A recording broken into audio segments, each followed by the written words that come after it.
नमस्कार, मैं हुमाही सिंह और आप देख रहे हैं कड़वा सच। आज समाज का एक ऐसा कड़वा सच आपको दिखाने जा रही हूँ, आप भी देखकर हैरान रह जाएंगे। उत्तर प्रदेश के मुजफ्फरनगर जनपद में एक सनसनीखेज मामला सामने आया है, जहां रविवार को मंसूरपुर थाना क्षेत्र के पास एक जड़ौदा गांव है, जहां पर सैकड़ों हिंदू भोले भाले लोगों का ईसाई धर्म में धर्म परिवर्तन कराया जा रहा था। आपको बता दें, इसकी सूचना बजरंग दल के कार्यकर्ताओं ने मौके पर पहुंचकर की और जब पता चला कि इतने बड़े लेवल पर धर्म परिवर्तन कराया जा रहा है तो बड़ा हंगामा देखने को मिला। वहां पर पुलिस भी पहुंची और जिसमें 14 लोगों को हिरासत में लिया गया, जिसमें 7 मेल हैं और 5 फीमेल महिलाओं को भी हिरासत में लिया गया।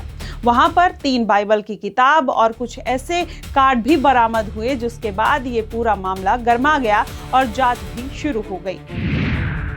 आपको बता दें, बजरंग दल के कार्यकर्ताओं का आरोप है कि इस गांव में राशिद नाम का एक व्यक्ति है, जिसका एक गोदाम है, जिसमें सैकड़ों हिंदू लोगों को फ्री इलाज और अन्य लालच देके, जिसमें तमाम ऐसे काम की जिसमें आप गरीब तबके से आते हैं और आपके घर में मजबूरी है, तो उसका फायदा उठाकर उनको अलग अलग तरीके का लालच देकर सामूहिक धर्म परिवर्तन कराया जा रहा था।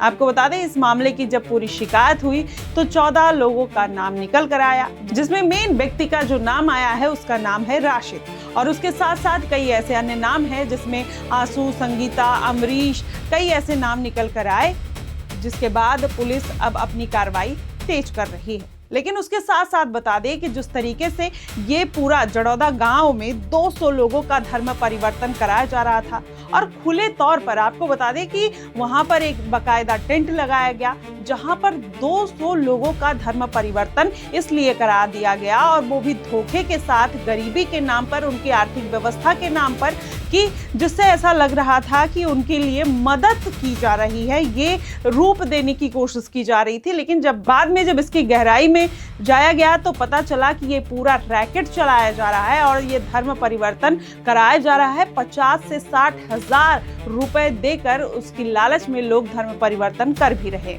और इसका जो मेन आरोपी है, जिसने ये सारा खेल रचा है, उसका नाम रशीद है, और जिसके बाद ये पूरा चर्च बनाने के बारे में बता रहा था कि किस तरीके से धर्म में क्या क्या होता है और आपको आगे कोई दिक्कत नहीं आएगी, आपको पैसे के लिए हम खड़े रहेंगे, कोई मदद की ज़रूरत होगी, कोई इलाज की ज़रूरत होगी, सब कुछ हम आपको प्रोवाइड कराएंगे। ऐसा जो राशिद है वो ये बात कह रहा था। और राशिद ने कहीं ना कहीं गरीब जनता की रसीद काटने का काम किया, उनके धर्म के नाम पर उनको बरगलाने का काम किया। आपको बता दें, किसी को 50,000 दे रहा था, किसी को 60,000 दे रहा था, किसी का इलाज कराने के नाम पर, किसी को पढ़ाई के नाम पर, किसी को किसी के नाम पर बस बरगलाने की पूरी कोशिश कर रहा था राशिद।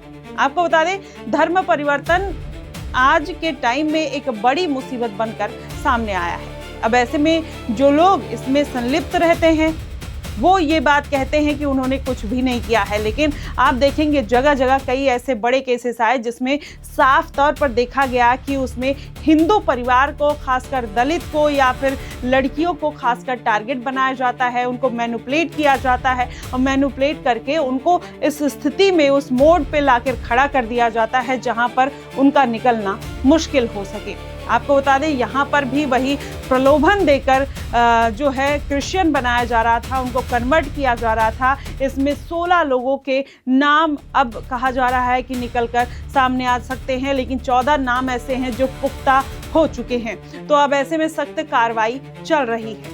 लेकिन ये सब आप लोगों को एक बिजनेस मॉडल नहीं लगता है कि हर रोज, हर महीने कोई ऐसी घटना निकल कर आती है और जिसमें धर्म परिवर्तन, लव जिहाद, लैंड जिहाद, थूक जिहाद, और फिर ऐसी ऐसी वीडियोस आती है जिसमें हिंदू लड़कियों को टारगेट बनाया जाता है, 40-50 लड़कियों के वीडियो बनाए जाते हैं, एमएस बनाए जाते हैं, उसके बाद उनको मैनिपुलेट किया जाता है, धर्म बदलवाया जाता है, उनको ज़बरदस्ती बीफ खिलाया जाता है, चाहे वो क्रिश्चियन हो, चाहे वो मुस्लिम हो। तमाम ऐसे देश हैं जो इनको फंडिंग करते हैं, जो इंटरनेशनल इनकी फंडिंग होती है, उसके बाद इस तरीके के रैकेट चलते हैं।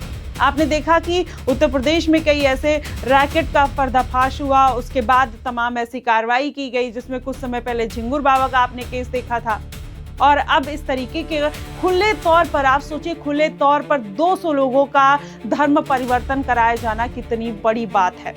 आपको बता दें, ये जो बिजनेस मॉडल एक लॉन्च किया गया है, जिसमें युवाओं को हायर किया जाता है और उनको एक लिस्ट पकड़ाई जाती है कि आप इतने लोग का धर्म परिवर्तन कराएंगे तो आपको इतना पैसा मिलेगा, हिंदू लड़की जनरल कास्ट की पटाएंगे तो आपको इतना पैसा मिलेगा, आप ओबीसी कास्ट के लिए अलग प्राइस लिस्ट है, आप SC ST के बच्चों को फंसाएंगे तो उसकी अलग प्राइस लिस्ट है। तो आप सोचिए कि किस तरीके से समाज में इस तरीके का रैकेट चलाया जा रहा है। पहले नाम बदल लो, फिर भरोसा जीत लो, फिर शादी करो, फिर कहो कि अब धर्म भी बदलो।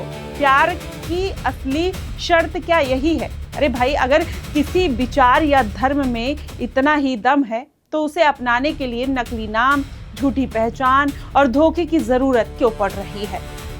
असली नाम बताकर अपनी असली पहचान के साथ खुलकर बात क्यों नहीं होती है? अगर शुरुआत से ही झूठ होगी तो मंजिल भरोसे तक कैसे पहुंचेगी? आजकल जब भी कोई ऐसा मामला सामने आता है, सोशल मीडिया 2 हिस्सों में बढ़ जाता है। एक पक्ष कहता है कि यह सब कुछ साजिश है, दूसरा कहता है कि हर मामला सच है। लेकिन सच इन दोनों के बीच कहीं कहीं होता है। हर आरोप जो है वो सच नहीं होता है, लेकिन अगर मैक्सिमम आप कोई भी केस उठाकर देख लीजिए, उसमें कहीं ना कहीं ऐसी हकीकत निकल कर आती है जो आपके रूह को कपा देगी। कई ऐसी वीडियो निकलकर सामने आई, जैसे अभी कुछ समय पहले, जिसमें कहा गया था कि हिंदू महिलाओं को फंसाओ, उनके मंगलसूत्र के बारे में और उनके देवी देवताओं के बारे में, उनके सिंदूर के बारे में उनको मैनिपुलेट करो और उनका धर्म बदलो, जिससे वो और अपनी सहेलियों के पास जाएं, अपनी फ्रेंड्स के पास जाएं और उनको भी मैनिपुलेट करें। कई ऐसे केसेस आए जिसमें 2-3 बहनें थी, हिंदू लड़कियों को अपनी फ्रेंड बनाती थी, अपने भाई के साथ मिलकर उनका धर्म परिवर्तन कराती थी, उनके कुछ वीडियोस और फुटेज रख लेती थी, जिससे उनको मैनिपुलेट करने में आसानी हो जाए। तो आप सोचिए कि समाज में क्या स्थिति चल रही है। गरीबी के नाम पर लूट लो, धर्म परिवर्तन करा दो, लड़की होने के नाम पे उनको ऑब्जेक्टिफाई कर दो।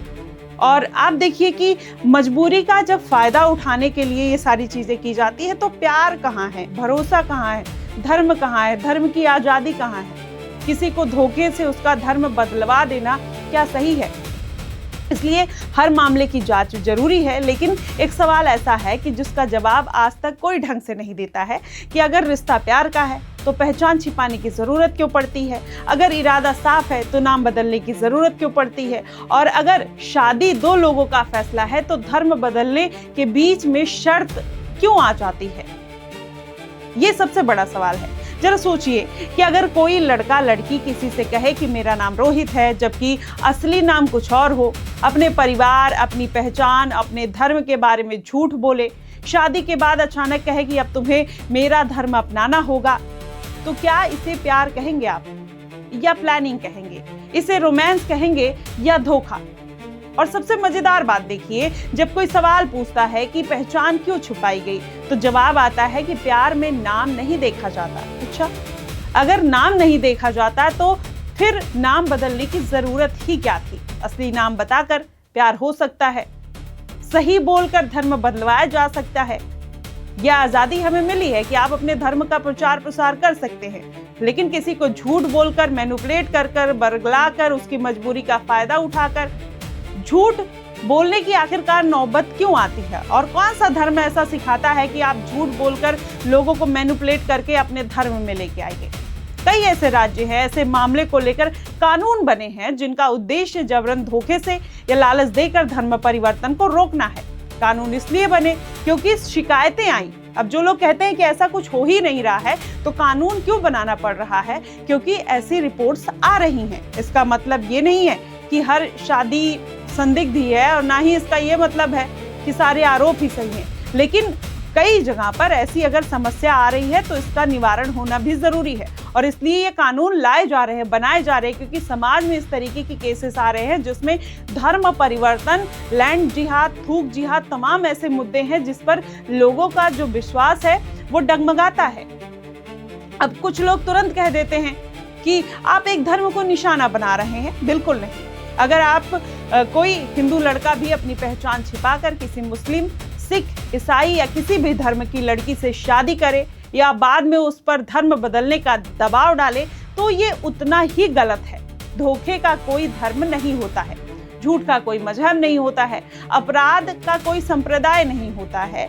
लेकिन जब एक ही संप्रदाय, एक ही मजहब, एक ही धर्म बार बार एक ही गलती करे तो कहीं ना कहीं क्वेश्चन मार्क भी बड़ा लग जाता है। लेकिन समाज को एक बात समझनी होगी, प्यार और धोखा दोनों अलग अलग चीजें हैं। प्यार बराबरी चाहता है, धोखा नियंत्रण चाहता है। प्यार सच बोलता है, धोखा पहचान छिपाता है। प्यार स्वीकार करता है, धोखा बदलने की कोशिश करता है। और फिर वही सवाल, अगर अपना उद्देश्य सिर्फ शादी है तो धर्म बदलवाने की जिद क्यों आ जाती है? अगर दो लोग एक दूसरे से प्यार करते हैं तो दोनों को अपने अपने विश्वास के साथ वो साथ रह सकते हैं। और अगर कोई गरीब है, चाहे कोई अमीर है, अगर वो अपना धर्म बदलना चाहता है, अपनी इच्छा से बदलना चाहता है, बिना किसी लालच के, बिना किसी धोखे के, बिना किसी दबाव के, तो उसकी अपनी मर्जी है। लेकिन उसको इस तरीके से मैनिपुलेट करके, धोखे में रखकर, तमाम उल्टी सीधी चीजें कर कर, उसकी मजबूरी का फायदा उठाकर, क्या ये सारी चीजें सही हैं? आखिर बदलाव हमेशा एक ही तरफ से क्यों मांगा जाता है? यही सवाल कहीं ना कहीं संदेह पैदा करता है, क्योंकि कुछ लोग कहते हैं कि यह सब व्यक्तिगत मामला है, आपको इंटरफेयर करने की क्या ज़रूरत है या किसी को इंटरफेयर करने की क्या ज़रूरत है। लेकिन जब किसी व्यक्ति की स्वतंत्र इच्छा की जगह दबाव, भावनात्मक ब्लैकमेल, झूठी पहचान या धोखे की बात सामने आती है तो यह सिर्फ एक निजी मामला नहीं रह जाता है, तब यह कानून और समाज दोनों का विषय बन जाता है भाई साहब। इसलिए किसी भी रिश्ते में पहले सत्य होना बेहद ज़रूरी है। अगर रिश्ता कुछ शुरू करने से या किसी धर्म में एंटर करने से ही उसको झूठ की बुनियाद पर रखना चाहे तो उस व्यक्ति का मन ही नहीं लगेगा उस धर्म में, वो भाग आएगा, वो छोड़ना चाहेगा, उसमें वो घुटन महसूस करेगा। तो इसलिए ये बात हर कोई समझ ले कि नींव अगर कमजोर है तो इमारत वो बहुत मजबूत नहीं बनेगी, और अगर भरोसे का घर सही नहीं बना तो फिर वो ज़्यादा दिन तक टिकेगा नहीं। आज सोशल मीडिया के दौर में यूथ को भी समझदारी दिखानी होगी कि किसी भी रिश्ते में जाने से पहले या किसी भी दबाव में आने से पहले सामने वाले की पहचान कर ले, परिवार और उसके बैकग्राउंड को जान ले। शक नहीं बल्कि ये सामान्य सावधानी से कहते हैं, जिसे नौकरी करने से पहले हम कंपनी के बारे में सोचते हैं, घर खरीदने से पहले कागज देखते हैं, कोई चीज़ लेने से पहले उसकी 10 बार इंक्वायरी करते हैं। तो वैसे ही जीवन साथी चुनते समय सच क्यों नहीं जानते हम किसी के बहकावे में, किसी के बरगलाने में क्यों आ जाते हैं? और अंत में फिर वही 3 सवाल छोड़कर मैं जा रही हूँ और इसका जवाब आप दीजिएगा कि अगर इरादा साफ है तो पहचान क्यों छिपाई जाती है? अगर प्यार सच्चा है तो झूठ क्यों बोला जाता है? अगर किसी धर्म या विचार में इतनी ताकत है, इतनी सच्चाई है, तो उसे अपनाने के लिए छल की जरूरत क्यों पड़ती है?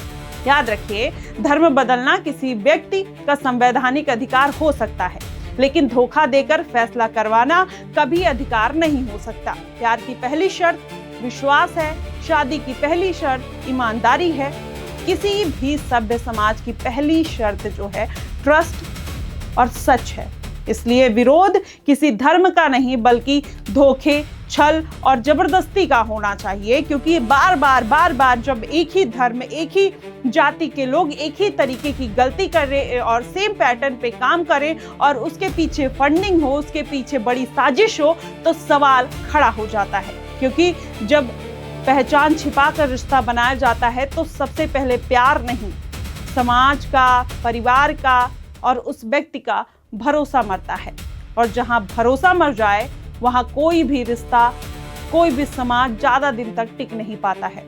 और यही बात जो लोग ये कहते हैं कि हिंदू मुसलमान या फिर हिंदू मुस्लिम सिख ईसाई किया जा रहा है, पहले बहुत शांति रहा करती थी, तो पहले बहुत केसेस भी नहीं आया करते थे, पहले सोशल मीडिया का समय नहीं था तो लोगों को इतनी जानकारी नहीं होती थी। लेकिन आजकल वीडियो थूकते हुए रिकॉर्ड हो जा रही है, लव जिहाद करने की वीडियो सामने आ रही है, किसी को कन्वर्ट कराने की वीडियो सामने आ रही है, किसी को जबरदस्ती बीफ खिलाने की वीडियो सामने आ रही है। तो जब इस तरीके की वीडियो सोशल मीडिया पर निकल कर आएंगे तो जाहिर तौर पर समाज में मतभेद भी देखने को मिलेगा और वो वीडियो कहीं ना कहीं उस बात का आईना है, एक सच्चाई है और वो एक हकीकत है जिसको देखकर लोग एक परसेप्शन क्रिएट करते हैं। तो जब इस तरीके की घटना होगी तो जाहिर तौर पर इसको कोई बढ़ा नहीं रहा, इसको कोई फैला नहीं रहा। जब इस तरीके की घटना होगी तो लोगों की प्रतिक्रिया देखने को जरूर मिलती है। ऐसे में जबरदस्ती धर्म परिवर्तन कराना, क्या किसी धर्म में उस चीज को एक्सेप्ट किया जाता है, क्या उसको अलाउ किया जाता है कि जबरदस्ती किसी को धर्म में लाया जाए? ये अपनी स्वेच्छा और बहुत ही पर्सनल चीज़ है कि किसको कौन से भगवान को फॉलो करना है, कौन से धर्म को फॉलो करना है। ये एक अपनी इंडिविजुअल चॉइस होती है जिस पर किसी का दबाव नहीं होना चाहिए। फिलहाल ये जो धर्म परिवर्तन का पूरा मामला निकल कर आया, आपके आसपास कई ऐसे चीज़ें आपने देखी होंगी, कई ऐसे धर्म परिवर्तन या फिर कुछ ऐसी चीज़ें हुई होंगी जो आपने महसूस की, जो आपको लगा हो कि ये सही नहीं है। आप हमें कमेंट बॉक्स में ज़रूर बताइएगा। फिलहाल के लिए बस इतना ही। देश और दुनिया की तमाम खबरों के लिए हमारे साथ बने रहिएगा न्यूज़ पेटी पे। धन्यवाद।